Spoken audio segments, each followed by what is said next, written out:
বামুণবুৰী চৈচৰণী জ্যেষ্ঠ মাধ্যমিক বিদ্যালয় আমাৰ ইয়াতে তাৰমানে নিযুত মইনা আঁচনিৰ নামত প্ৰতিগৰাকী ছাত্ৰীৰ পৰা 100 টকা কৰি লৈছিলে। সেইবাবে আমি ছোৱালীখিনি গোটেইখিনি মোক লিখিতভাৱে অভিযোগ দিছিলে। আমাৰ অবৈধ কৰ্মচাৰী ৰাতুল আলী অৰ্থাৎ ছবিনে প্ৰতিগৰাকী ছাত্ৰীক তাৰমানে 100 টকা কৰি দিব লাগিব, এইটো বুলি তাৰমানে নহ'লে নিযুত মইনা নহয়। এইটো কাৰণে ছোৱালীবিলাকৰ পৰা পইচা 100 টকা কৰি লৈছিল আৰু তেওঁলোকে ভয় কৰি পইচাটো দিছিলে। পিছত মই এই বিষয়ে অৱগত হোৱাত মই ক'লো তোমালোকে এখন এপ্লিকেশ্যন দিয়া, এনেকে মই SMDCক দিম, তেখেতে যি পৰামৰ্শ দিয়ে তাৰে বিপৰীতে আমি হেৰি হ'ব। তাৰপিছত সেই ছোৱালীবিলাকে সেইটো কৰিলে। আপোনালোকক মই লগা হ'লে দেখুৱাই দিব পাৰোঁ। এটা তাৰমানে অল ষ্টুডেণ্টৰ চহী আছে, ইফালেও আছে।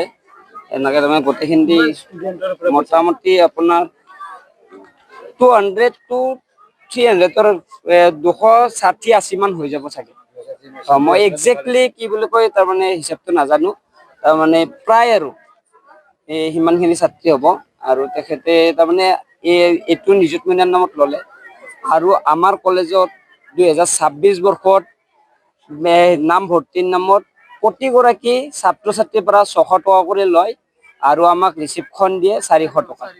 আমি তেতিয়া তেখেতসকলক সোধাতে তেখেতসকলে ক'লে কি বুলি কয় এই 200 টকাটো আমাক অনলাইন কৰাৰ নামত লাগিব। কিন্তু আমি প্ৰতিবাদ কৰিলোঁ। আমাৰ আম্মা আব্বাহঁতে সুধিলে তোমালোকে 400 টকা কৰি কি বুলি কয় ৰিচিপ্ট দিছে, তোমালোকে 400 টকা কৰি পইচা লৈ গৈছা আৰু ৰিচিপ্টখন আছে অলৰেডি আমাৰ ইয়াতে। 400 টকা তোমালোকে 200 টকাটো কি বুলি কয় আমাৰ পৰা ফাং ফুং কৰি নিছে। আমাৰ তেতিয়া বহুত দুখ পাইছোঁ আমি। আমাৰ আব্বাহঁতেও হাজিৰা কামলা কৰি খোৱাই মানুহ, সেইটো কাৰণে তেখেতসকলে আমাক বেয়া বুলি কৈছে আৰু কৈছে তোমালোকে এতিয়াৰ পৰা পইচা আমাৰ পৰা লৈ যা। ৰিচিপ্টখন সজল শইকীয়া বুলি তেখেতে আমাৰ কেৰাণী, তাৰমানে তেখেতে কেৰাণী হ'লেও নামতে আছে গৰু নাবাই হাল ভট কৰি নহয় ভাল। তেখেতে নামত কেৰাণী যদিও কি বুলি কয় ছবিনৰ হাতেদি তাৰমানে চবখিনিতে কাম কৰে, যাতে পইচাটো তাৰমানে তেখেতে ভাতটো খায় কি বুলি কয় এনেকে হাতখন আনি কিনে এনেকে পাইকে কিনে খায়। 600 টকাটো কেৰাণী লৈছে, আমাৰ কি বুলি কয় ফজালে লৈছে।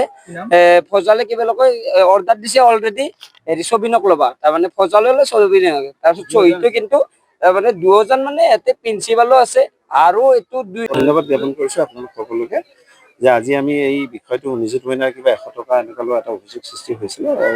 ষ্টুডেণ্ট ইউনিয়নে এইটো বিষয় লৈ পেলাই বিভিন্ন ধৰণৰ এটা হেৰি হৈছিলে। আৰু আমি আজি খুব ভাল কথা যে আজি আমাৰ চাৰ্কুল অফিচাৰ মই আমাৰ উচিত ডাঙৰীয়া আহিলে, আমি ষ্টুডেণ্টসকলৰ লগত কথা পাতিলোঁ আৰু যিখিনি অলৰেডি লৈছে তেখেতসকলৰ লগত আমি কথা পাতি ইমিডিয়েটলি সেইটো আমি ৰিটাৰ্ণ কৰি দিয়া ব্যৱস্থা কৰি দিম আৰু তেওঁলোকৰ বিহিত ব্যৱস্থা গ্ৰহণ কৰিব বুলি ইতিমধ্যে তেওঁলোকে চাগে পুলিচ থানাতো জনাইছে, OCও জনালে আৰু মোৰ ফালৰ পৰা মই ডিপাৰ্টমেণ্টৰ ফালৰ পৰা যে আচলতে ল'ব নোৱাৰে সেইটো কথা আমি জনাই দিয়া হৈছে আৰু স্পষ্টভাৱে তেওঁলোকৰ বিহিত ব্যৱস্থা গ্ৰহণ কৰা হ'ব আৰু বাকীখিনি এটা সুন্দৰ পৰিৱেশৰ মাজত এইটো সমাপ্তি হৈছে।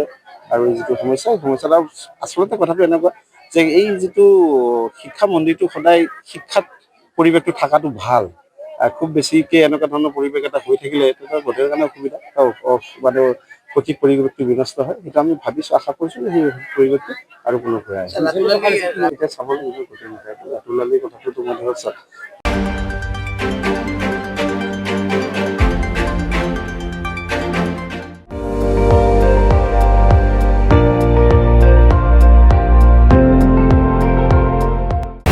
আপুনি চাই আছে ND24, সৰ্বশ্ৰেষ্ঠ নহয় সৰ্বোত্তমৰ দৌৰ।